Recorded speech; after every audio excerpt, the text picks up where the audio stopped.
It looks like that homestand was exactly what the Flames needed to recalibrate and regroup for the rest of the season.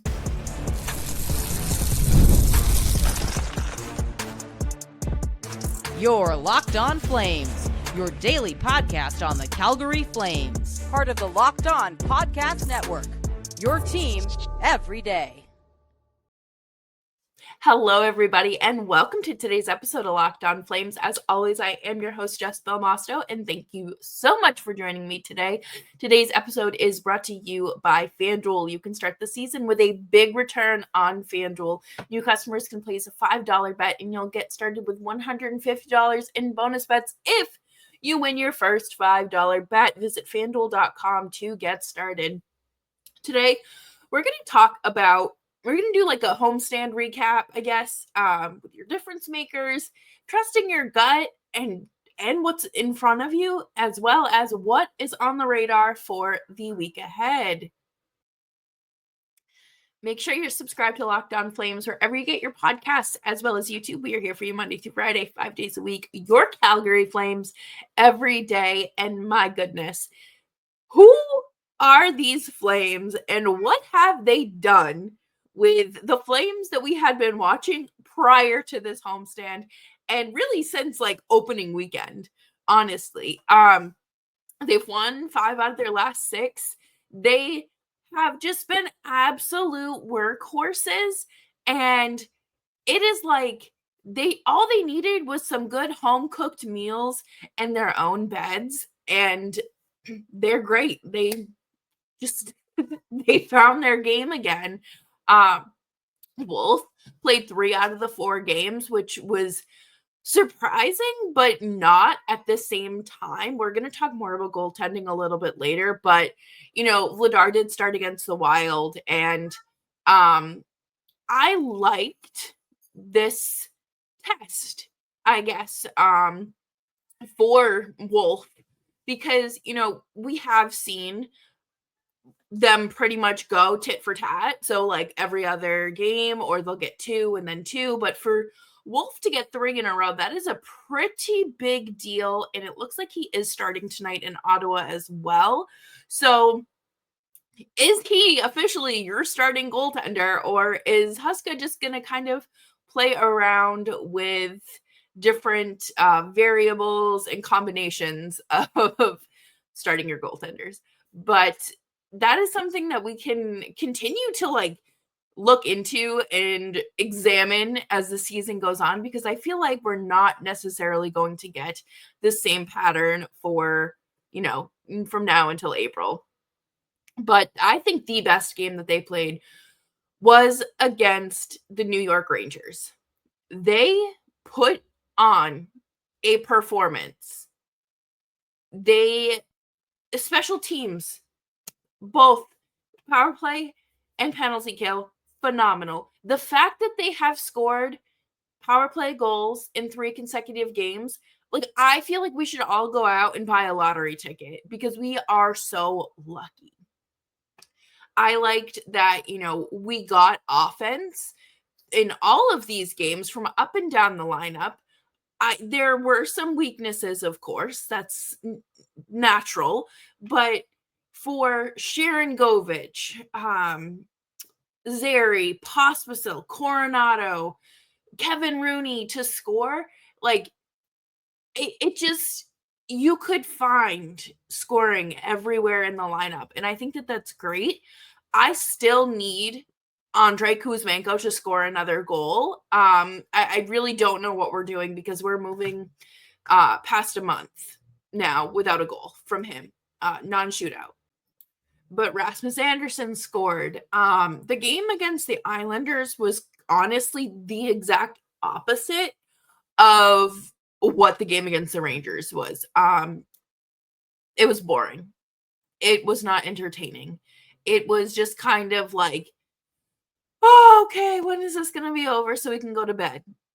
I thought that the Flames overall played a very good game. They looked like they have needed to look. Like, you need a playoff team to look like this if that is your goal. If they play like that, for the most part, that this is a playoff team. I did not picture those words coming out of my mouth in the year 2024 when discussing this season. This is unprecedented. The fact that they did have the top spot in the division for about like 12 hours, and then Vegas won and passed them by a point. But it's just unbelievable that this team, everyone, including myself, I'm not going to downplay this, kind of wrote off, is performing this well. And that's the thing about the Flames. They will find a way. And that is what I love about them and hate about them at the same time, because it's like, yes, winning's great, but we also need better draft picks. But winning is so fun. And obviously the goal. I am all for this. I can't even pretend to be upset about them winning, because they deserve something good. Are we changing the plan a little bit? Are we thinking more of a retool versus a rebuild? Are we just going to continue this soggy middle? Or are we not losing our minds after 4 games, after 4 straight wins? I don't know. I mean, I will jump whenever there's a win. I don't care how this season ends, but as of November 25th, 2024, this team is exceeding my expectations. The offense is, they're not exceeding my expectations. The goaltending is exceeding my expectations, and the defense is exceeding my expectations. I truly did not see a world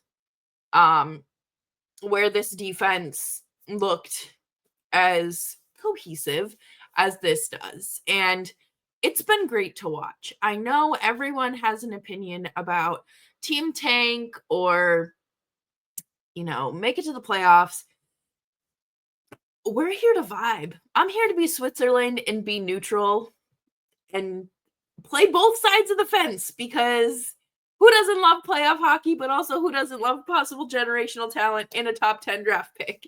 Coming up next, we're going to talk about Ryan Huska's bold decision to have Dustin Wolf start 3 games in a row at home here on Locked On Flames.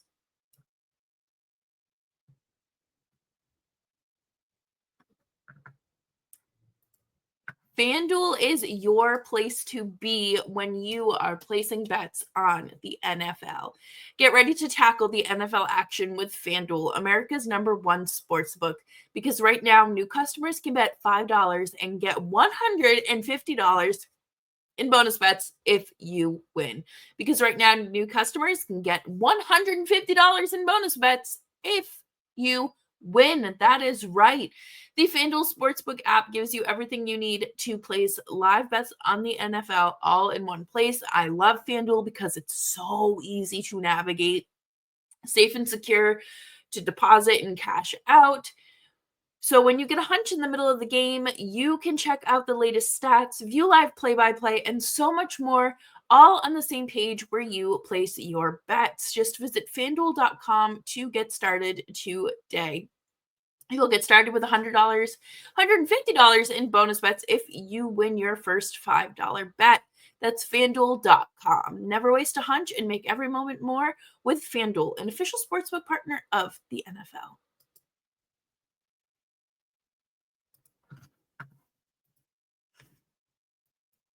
Thanks everyone for hanging out with me today on Locked On Flames. Make sure you're following me on Blue Sky at Just Belmosto.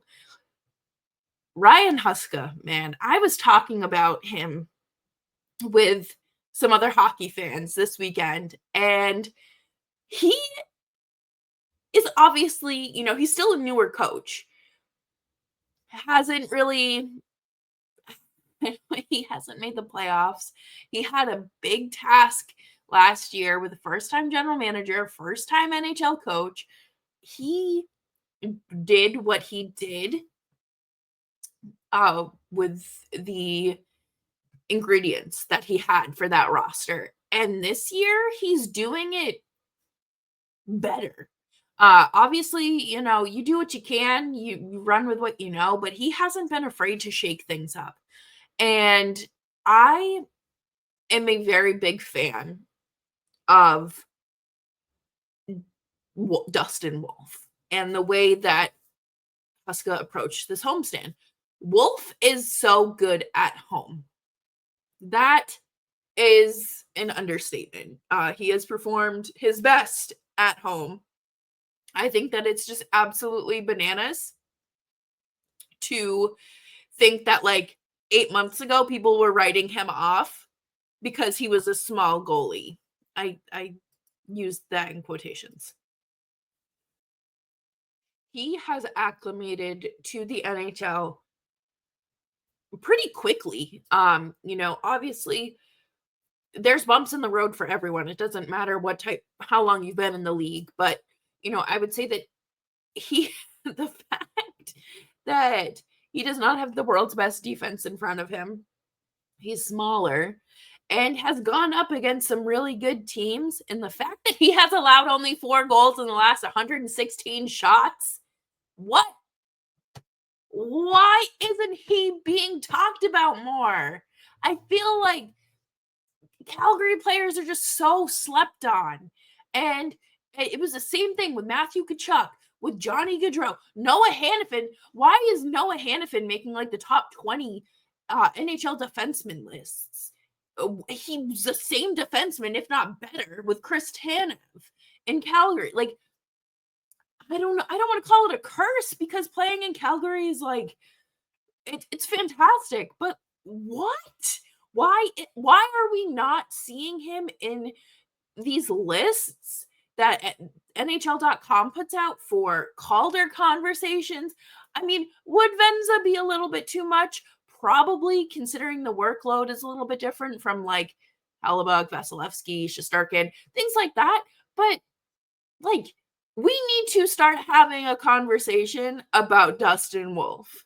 He has a fantastic pedigree, has been consistent, and he has earned every single start, especially the last 3.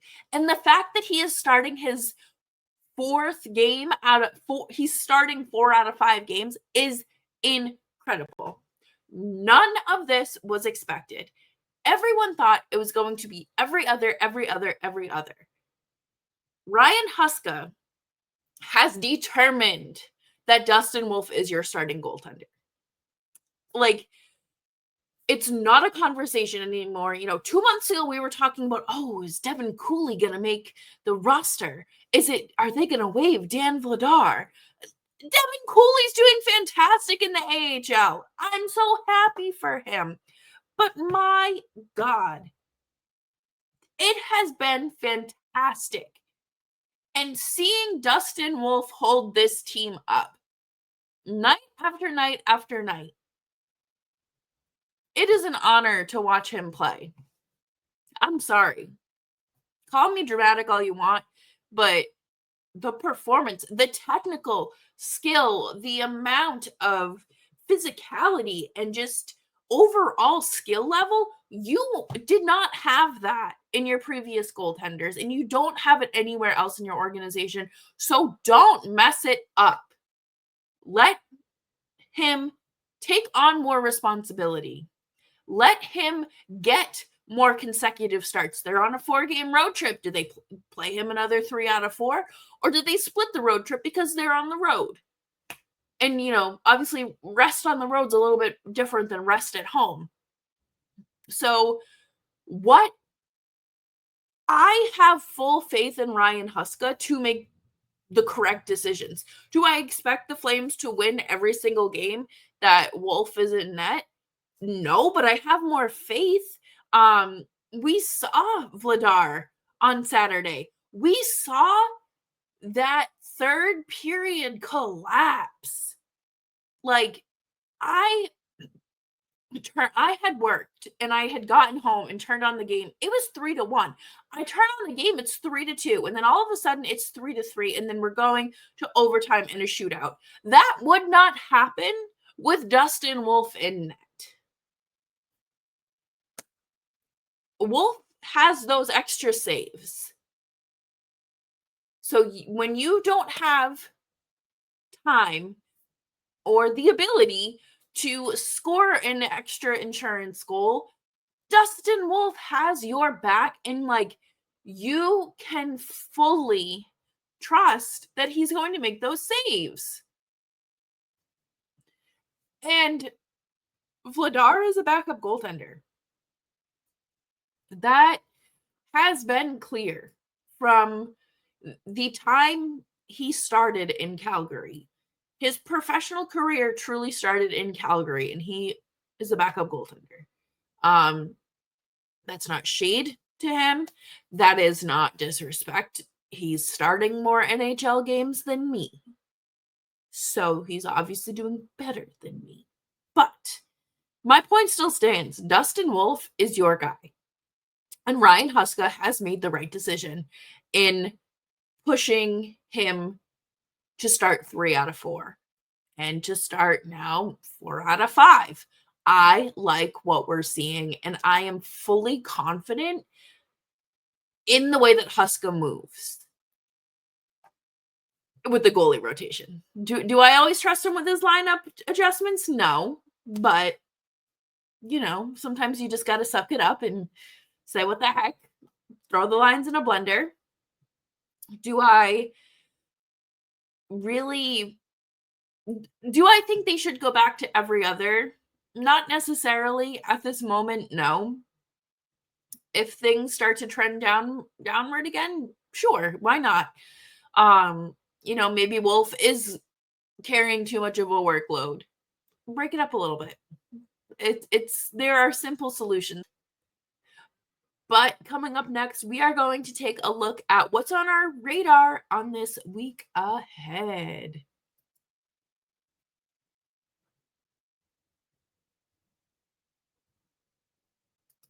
Prize Picks is the best place to get in on the real money sports action.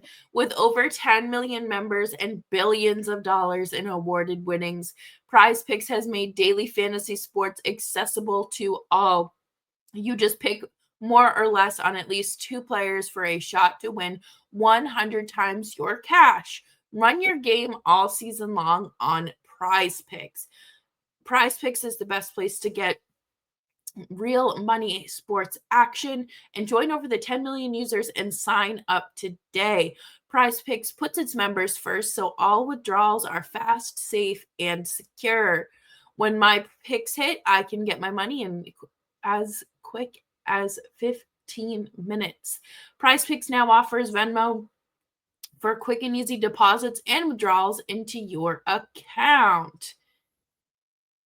Thanksgiving free squares. Tyreek Hill only needs to receive 0.5 receiving yard for your projection to hit. If you're correct on at least one more stat projection, you can win real cash. Download the app today and use code LOCKEDONNHL to get $50 instantly after you play your first $5 lineup. Download the app today and use code LOCKEDONNHL to get $50 instantly after you play your first $5 lineup. Prize Picks, run your game.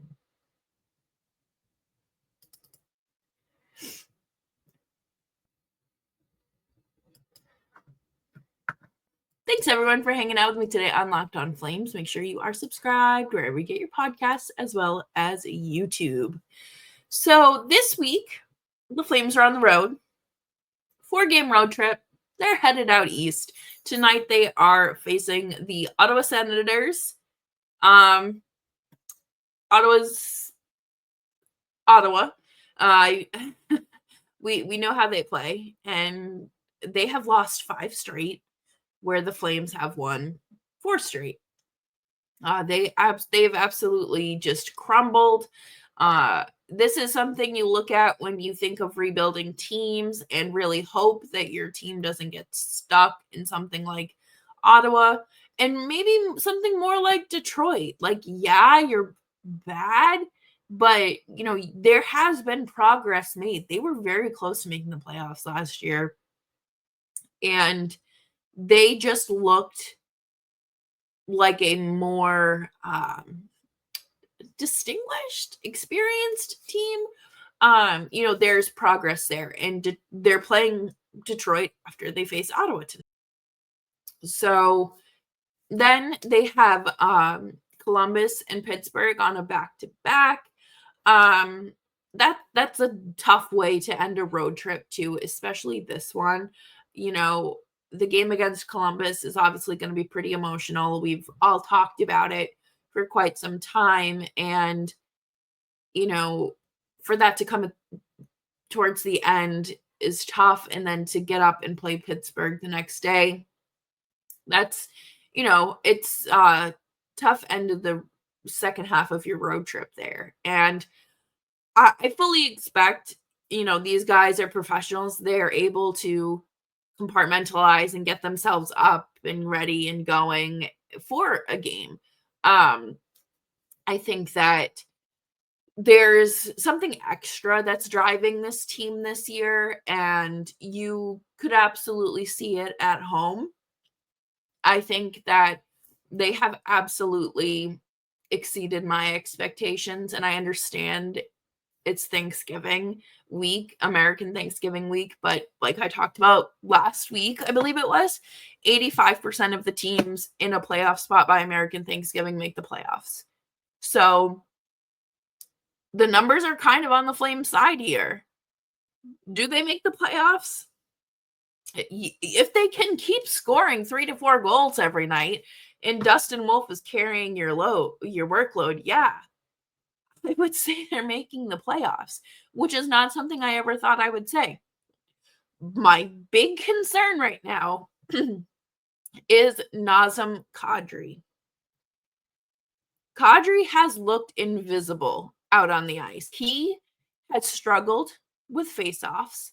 He has not looked like himself. And I think that this is something that, I don't want to say it's easy to overlook because he's a veteran, but I feel like you aren't going to see that talked about as much because he's a veteran and it flies under the radar.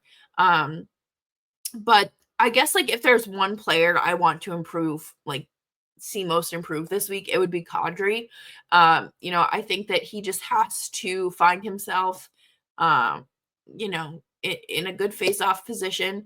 Those defensive zone face-offs, especially against Minnesota, were not good. And I would say that he's just, I don't want to say like he's under a microscope, but he's someone that I would focus my attention on to be like, what might be going wrong, or just paying attention and being like, seeing if you notice anything, any patterns or trends. I know everyone watches hockey differently. I don't expect you all to, watch it the way I do or pick up on the same things. And that's why I think it's great when we have these conversations in the comment section, because sometimes I don't notice things. And it's great to be like, oh, I should watch for that next game and, kind of see what transpires. I personally am looking forward to the game tonight against Ottawa. I have a soft spot for whenever the Flames visit Ottawa. Why? Well, it's honestly a very stupid reason. Back in the 2020-2021 season, they had the bubble where it was just the Northern Division and it was all the Canadian teams. The Flames got their butts handed to them against Ottawa after losing like 3 or 4 straight. And then like everyone was like, okay, Jeff Ward's getting fired after this one. I think they lost like 6-0. And then like a few days later, I think it was like 3 days later, they played Ottawa again in Ottawa, and Brad Treliving flew out to the game. And that when your GM travels to a regular season game, especially mid-pandemic, you kind of know that something is awry. The Flames won like 7-0. They fired Jeff Ward. An hour later, they announced Daryl Sutter's coming back. And that was such a pivotal point for the Flames. I know the Daryl Sutter era ended on a pretty sour note, but that decision led to one of the best hockey seasons I have ever watched. And just memories I'll never forget. And I think a season that a lot of Flames fans hold close to them. Obviously not not the rest of the pandemic season, but the 2021-22 season. That was so fun. And we will never get that back. That is living in the glory days, but there could be more days like that ahead of us. We don't know. And that is the beauty of sports, because anything can happen. But that'll do it for me here on today's episode of Locked On Flames. Thank you all so much for tuning in. I hope you have a fantastic week and you're staying healthy, staying warm. Calgary, I know it snowed there late last week. Please stay warm. Don't overdo it. Stay warm, stay dry, stay cool, stay hydrated, and remember to be kind. And I will see you all tomorrow with more Calgary Flames talk. Bye-bye.